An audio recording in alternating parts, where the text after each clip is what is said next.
Paalala po, baka may mga mabiktima po kayo o mabiktima kayo ng mga scammer. Unang-una, marami pong gagawa ng fake account sa pangalan ko, pati picture ko. Madali po yang ilagay at gawing profile pic nila. Maging mapagmasid. Matagal na po akong may Facebook. So kung ma-check nyo, kung mayroong mag-friend request sa inyo, tapos iilan lang yung friend niya o yung followers niya, medyo mag-isip na po kayo, no? I-verify nyo muna ng mabuti.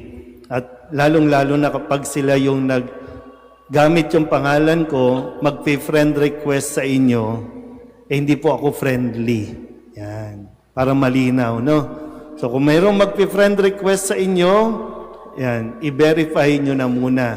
Agad-agad, pwede nyong i-video call para makita nyo mismo sino yon. Pag hindi sumagot, alam nyo na medyo hindi siya legit. Okay po? Kasi parang meron ng 3 o 4 na fake account na nagme-message doon sa mga nasa friend list ko.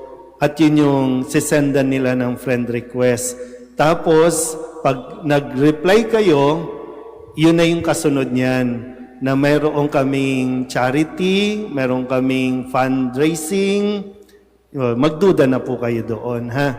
At pangalawa, hindi lang po dito sa Gagalangin, doon sa ibang mga parokya na napuntahan ko, may magbabahay-bahay po sa inyo. Malakas po ang loob niya, no? Kaya hindi lang dito, kahit sa ibang diocese, pupunta yan sa inyo kasi kikilalanin kayo, kikilalanin yung lugar, kung sino yung dating paris priest dito, o kaya naman magpapakilala na kamag-anak ko, na seminarista siya, o ganyan, manghihingi ng tulong sa inyo. Hindi po ginagawa yan ng isang legit na seminarista na magbabahay-bahay at magpapakilala para makapagsolicit ng kanilang damit o ng chalice o yung gagamitin.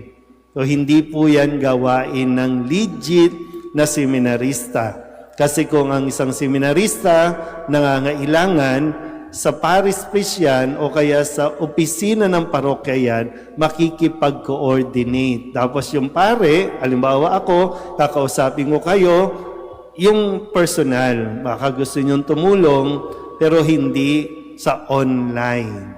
At hindi yung magbabahay-bahay. Okay po?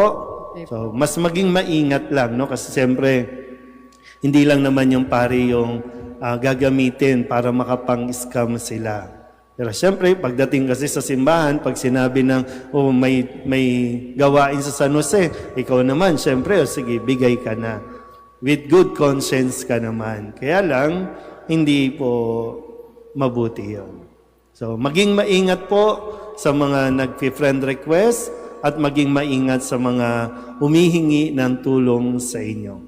Kung kailangan talagang tulungan, may tamang proseso at tamang paraan para tayo makatulong. Para hindi po kayo nabibiktima ng mga scammer.